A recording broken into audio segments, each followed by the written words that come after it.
The following is a hockey podcast out of Vancouver and Surrey, British Columbia. It'll only consist of a lot of puck talk and even more BS, or in actual words, banter and satire. Enjoy, and as always, go Canucks go. All right, Kyle, he wanted me to keep it positive on today's episode, so you know what I'm going to talk about? Trading Conor Garland for Anthony Mantha. What the? Come on! You're Locked On Canucks, your daily podcast on the Vancouver Canucks. Part of the Locked On Podcast Network, your team every day.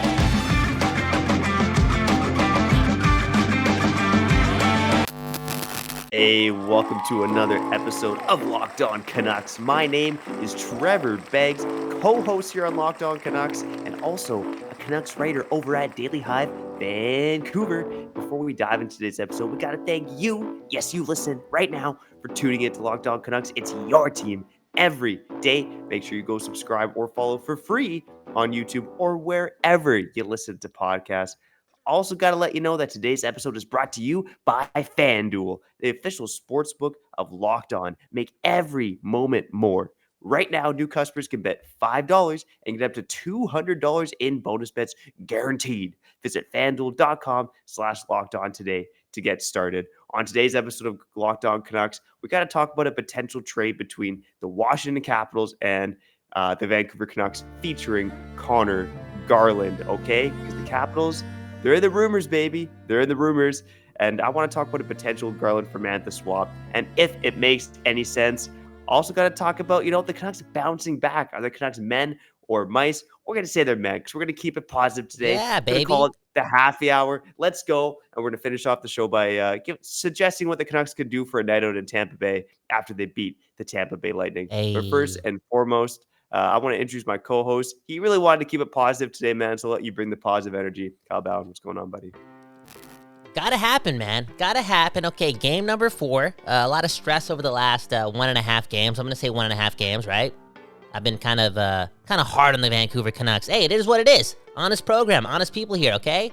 That being said, I was talking to a friend about it yesterday, and that person said this to me. Bro, it's been 3 games. And it shut me up.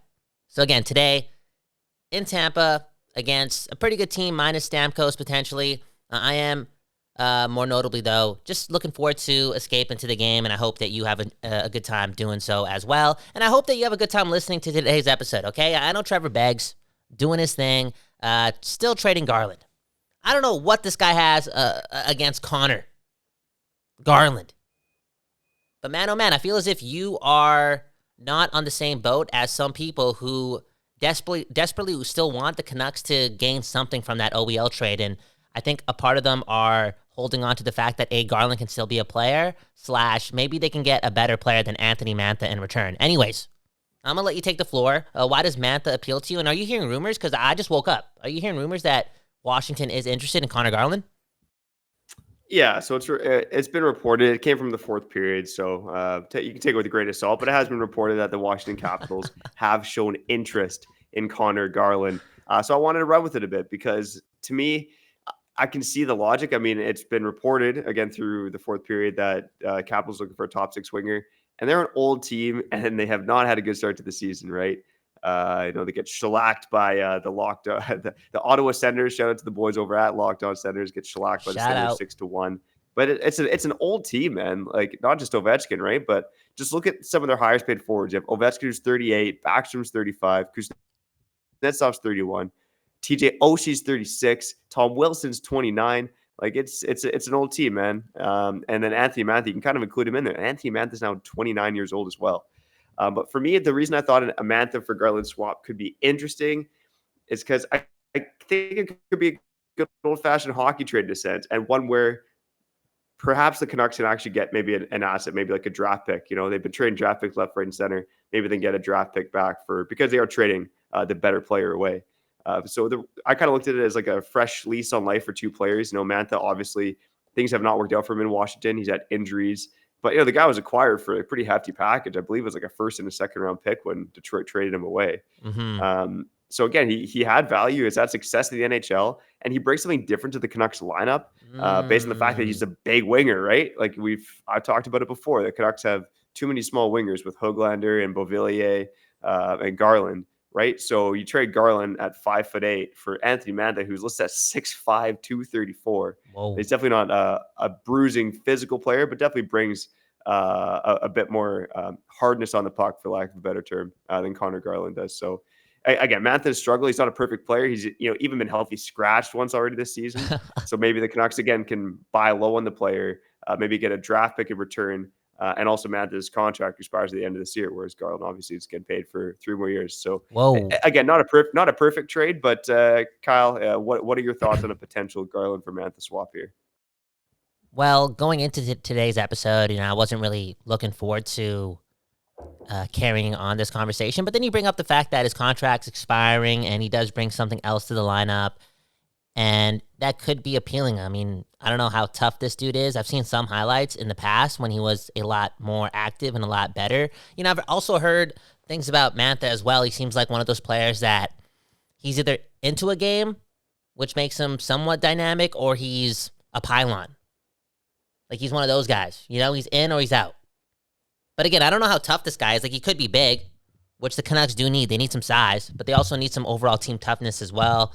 And I'll just circle back to that appealing notion that the contract is an expiring one. And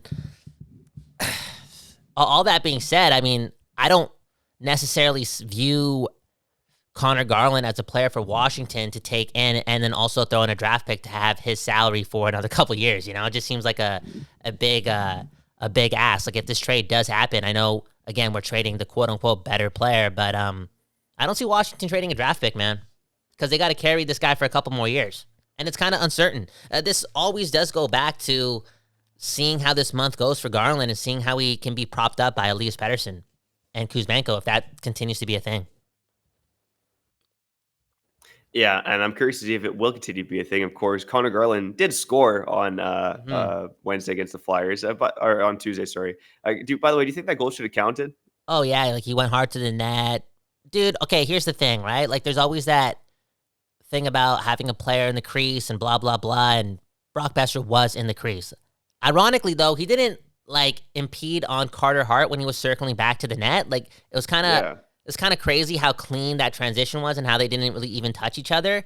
But the dude was in the crease and it was a scrambly play. I feel as if I would be mad if that goal was allowed against us. That's all I'm saying, because there's a lot going on there. And Brock Besser, again, he kind of went into the crease himself. It wasn't like he was pushed in when he met somebody into the crease, but I wasn't too mad at it. And I don't know, I was watching that game and I was happy that they scored, but when the goal was disallowed, I'm like, you know what? This team didn't even deserve a goal. Don't give it to them. I was being negative, man. How about you, though? Honestly, I thought it was kind of soft, and I like many people, I'm kind of confused over what actually is goaltender interference. Yeah. And I think it's gotten more confusing, based on the fact that the NHL is trying to protect goalies, which I get. But to me, Brock Besser, didn't really impede Carter Hart. Like, maybe you could say Garland pushed Carter Hart skating with the stick, but he's going after the puck. Like, I don't know. To me, I thought it was a goal.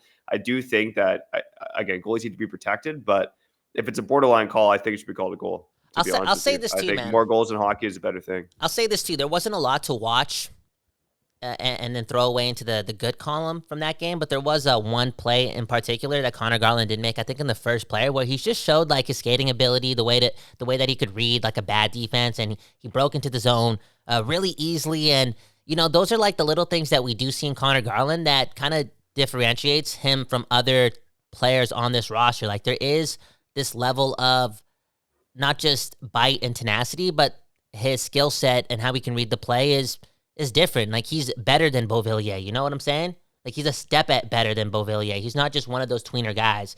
And it just, again, goes back to this curiosity that I have with him playing with Pettersson. And it's only been 3 games. In the second game and the third game, there's some power plays and there's just some offsetting moments where you can't consistently play 5-on-5. But I feel as if that combination can work. It's ironic because we talked about it before the season started when I didn't even know these guys were going to play together. But I think that Pettersson and Kuzmenko, very intelligent players, they're going to be able to pick up on how to play with a guy that seems to be very hard to play with, and that's Conor Garland. And once they figured it out, it's going to be dynamic. Yeah, it's interesting. I don't think most fans remember this, but there was a short period of time where Garland, Podkolzin, and Pedersen was a thing. And I actually wrote about it for Daily Hive. Like they had, a couple of good weeks together, and then it kind of disappeared into oblivion, never to be seen again. But I don't mind the fit with Garland and Pedersen on that line. I think you got two really creative players. Yeah. I thought you saw that creativity on the Canucks' first goal of the season. Oh my God. But again, if Garland does want out and they're steadfast in getting rid of him, I will say I'm not in love, obviously, with Anthony Mantha as a player, but I'm intrigued. I'm intrigued by a guy with his talent, his size, getting a fresh start. I think he could be rejuvenated on the Canucks. And again, for the long-term cap picture, if this team really does want to have Garland off the books, to take on someone with an expiring contract might not be a bad thing. Let us know in the comments what you think of a Garland for Mantha swap, if it makes any sense, or if I'm just crazy. Also, if you have any other ideas for what a Washington trade could look like for Conor Garland, let us know in the comments. Coming up on the other side, okay, the Canucks got a few more games left in this road trip. Are they going to be men? Are they going to be mice? That's a great question. Kyle and I are going to talk about that next. But first, step into action this NFL season with FanDuel, America's #1 sportsbook. Right now, new customers can get $200 in bonus bets guaranteed when you place just a $5 bet. That's $200 in bonus bets, win or lose. If you've been thinking about joining FanDuel, there's no better time than now to get in on the action. A quick aside here, Kyle, would you ever let your significant other bet on NFL for you? Of course, man. That'd be really, really cool to, I don't know, like cooperate with, like something else for my girl and I to do. You know what I'm saying? Other than like date nights and cuddling and whatnot. It'd be cool if, she was a sports fan. I'm not going to lie. I've asked her, to watch football with me, but she always just replies with, "Oh, I'm so down to just wear a football jersey and look cute." And it's like, dude, we're not here to be cute. Yeah. Yeah, I hear you. It's a good way to get your girl into it. So actually, I had my wife make my picks for NFL this week. There you go. But you know what? If you're getting your significant other to bet on NFL for you, make sure you do it with FanDuel. And I got to say, Seahawks are my #1 team. Saints are my #2 team. They're playing in Thursday Night Football tonight. They're the underdogs against the Jags. But guess what? My wife picked the Saints. There we go. Go Saints, go. If you're betting on FanDuel, make sure you use the app. It's so damn easy to use. There's a wide range of betting options, including spreads, player props, overs, unders, and more. So visit FanDuel.com/lockedon and kick off the NFL season. FanDuel, official partner of the NFL. People, before we get back to the show, baby, I gotta tell you that new episodes of Locked On Canucks will be available wherever you stream podcasts and on YouTube at 4:20 p.m.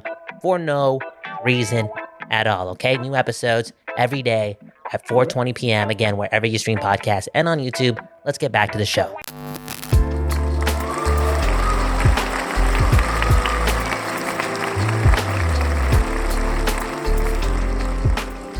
Okay.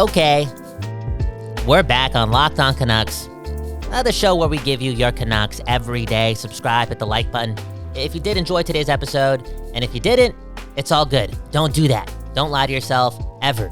If you lie to yourself, you're doing no good to the world, and we need to make the world a better place. Send in peace and love, because that's all I got right now to the world. I also got this show, so I kind of did just lie to you, and I also got this buddy, Trevor Beggs, with me today. A lot of things to talk about, this road trip and whatnot. And man, oh man, I think I'm going to work out my legs today, man.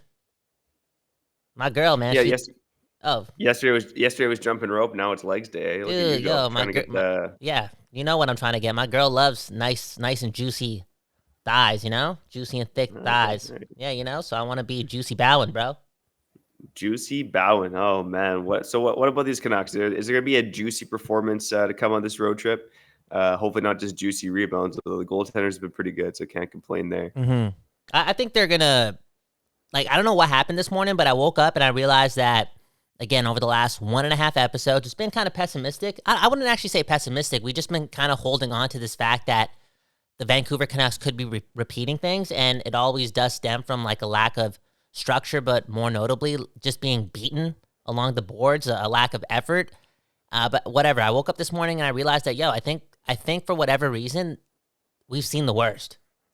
And that was the worst against the Flyers. And it was partially the worst against the Oilers. And whether it be Quinn Hughes or Rick Tocchet, I think the message of being not pleased with, again, the effort is going to stick with the boys. And again, we've seen the worst. Like, they're going to show up today in Tampa, and I don't know if they're going to win or lose. Like, I want them to win, don't get me wrong, but I think we're going to see a really, really strong effort. Because remember, this is still the Vancouver Canucks, and I know Tampa may not have Stamkos today, but they're still Tampa Bay. I think their record's like 1-3 or 1-4 or whatever, but they're still Tampa Bay. 1-2-1. Yeah. And it's going to be a tough game, but I truly do believe the Vancouver Canucks are going to man up, and play a strong game against the Tampa Bay Lightning, and it's going to carry over for the rest of the road trip, and they're going to find a way to be over 500 on this road trip. Yeah, a wise man once told me, when the proverbial poo-poo hits the fan, are you going to be a man or are you going to be a mouse? Mm-hmm. What course are you going to take? And I think we're going to find that out about the Vancouver Canucks pretty quick here. Mm-hmm. And, this quote from Ian Cole stood out to me. I'll pull this from The Athletic. Ian Cole said after the Philadelphia game, quote, "I mentioned a level of maturity before, and you have to look at you have to look at each game individually, of course, but good teams don't lose 2, 3, or 4 in a row. Yeah. They don't let that snowball. They say, hey, this is what went wrong. Let's go out and have a better effort next game." Mm-hmm. So I'm very hopeful, and I'm really interested to see how we respond. We're playing a really good hockey team down in Tampa, a team that knows how to win. Hopefully we can rise to the challenge, but it's a great opportunity, and we'll work on those things that, honestly, we didn't do great tonight. So I thought it was an interesting quote from Ian Cole about Tampa. Of course, he's playing his old team, the Tampa Bay Lightning. I kind of looked at the Canucks under Tocchet last season to see, did they have any slides? And they did have a couple of slides, losing 3 in a row, losing 4 in a row. So I think that trend's got to be bucked, right? Yeah. This is supposed to be different. It's supposed to be a new and improved Canucks team. And yeah, they just can't have another effort like Philly. I think it's going to be tough to win this one against Tampa. Stamkos is coming back. It's a good hockey team who, they've lost 3 of the first 4 games. So it's going to be a tough one to win. But like you said, Kyle, the Canucks got to respond. I do believe they're going to respond, although I would say even if I'm using FanDuel, I don't know if I'd be betting on them to win this game. Why not? Don't be a coward. Oh, yes, positivity, man. Come on, bro. Come on, bro. Okay, I'm predicting a 5-2 Canucks win. Whoa. It doesn't matter if Demko or Casey Smith are in net. Tampa's not scored more than 2 goals. I'm going to say that Brock Besser scores his 5th of the season. There you go. We'll start talking about Brock Besser. Brock Besser. We talk about Brock Besser again, baby. Let's go. I like it, man. I'm gonna predict a 3-2 victory. I think it's gonna be a great game, for real. I think Demko's gonna look really good. I think Pettersson's gonna look really good.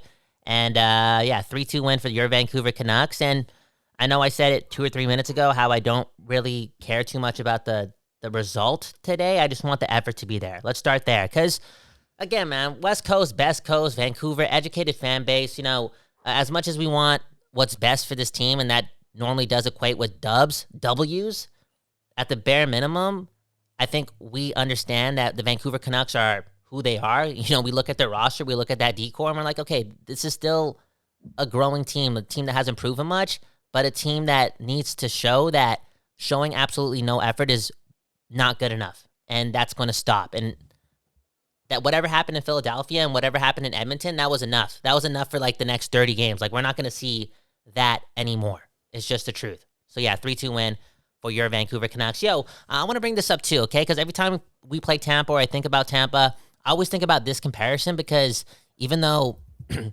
haven't watched 100 hockey games in a year for 2 years, I've been off the wagon on that, I still have no problem with saying that Elias Pettersson reminds me a lot of Nikita Kucherov. And every time I do watch Kucherov play, I don't know why it happens to be when I watch Kucherov play, but he has this mean streak in him too. He sometimes shows that he's able to, not just take a hit, but dish it out and be a little physical, and also combine that with his offensive ability that is somewhat of an outlier compared to other elite offensive players in the league. And I'm curious to see that matchup. Kucherov versus Pettersson, we're talking about 2 of the top 10 offensive players going at it. They play kind of the same when it comes to being super cerebral. That's what they lean on before they lean on their speed or their shot. They're kind of decisive with their movements. And yeah, that matchup is going to be really, really interesting to see. Yeah, it's an interesting comparison, Kyle. And I know you brought that one up before, and it's not one I think about initially, right? Kucherov versus Pettersson. But there are similarities in their game. And honestly, they are 2 of the most skilled players that'll be on the ice when the Canucks and Tampa Bay Lightning play each other. For me, I think it's going to come down to the secondary stars, I guess you can call it. Pettersson and Kucherov is really the tough matchup. But aside from that, it's like kind of JT Miller and Brock Besser versus Braden Point and Steven Stamkos, which step up and score a goal. And again, I threw Brock Besser's name out there. Going to score his 5th of the season tonight. Book it. But one of those guys needs to step up and score a goal, because Steven Stamkos I feel like he's scoring the Canucks like almost every time we play them in recent memory. I think Pettersson's going to have a great game though against Tampa. It's not too often that you see Pettersson play a bad game. I think it'd be extremely abnormal if he played 2 bad games in a row here. So I expect Pettersson to show up, but can't just be Petey. It's got to be one of the other secondary stars that step up against Tampa.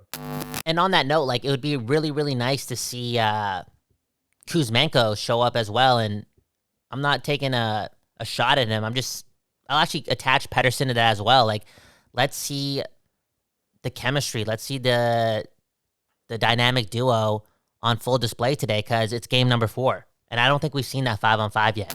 Yeah, I agree. That's another guy who needs to step up. You know what you need to step up, Kyle? What? Your health, okay? Health is wealth, man. You got to take care of yourself. And I make sure that I take care of myself and my family by using Jace Medical and the Jace case, okay? The Jace case, you got to have it when, and bananas help too. But again, it's all about Jace Medical, baby. The Jace case, it's important to have on hand, okay? I'm a guy who loves to camp, I got the family car now, just purchased it recently. Gonna be doing more camping. And on times like this, where you can't reach a pharmacy or doctor, you got to have the Jace case on hand, okay? The Jace case is a personalized emergency medication kit that contains 5 essential antibiotics that treat most of the common and deadly bacterial infections. You can also customize your case and add additional life-saving medications based on your unique needs, okay? Jace is continually working to expand their medication offerings. In these recent efforts, they've added ivermectin as an opt-in to the Jace case, okay? Whoa. You can also buy a gift card for your family or your loved ones so that they can get a Jace case of their own, okay? Share the love, share the health, because health is wealth, baby. Make sure you go to jacemedical.com and enter code LOCKEDON at checkout for a $20 discount on your order. That's promo code LOCKEDON at JASCmedical.com.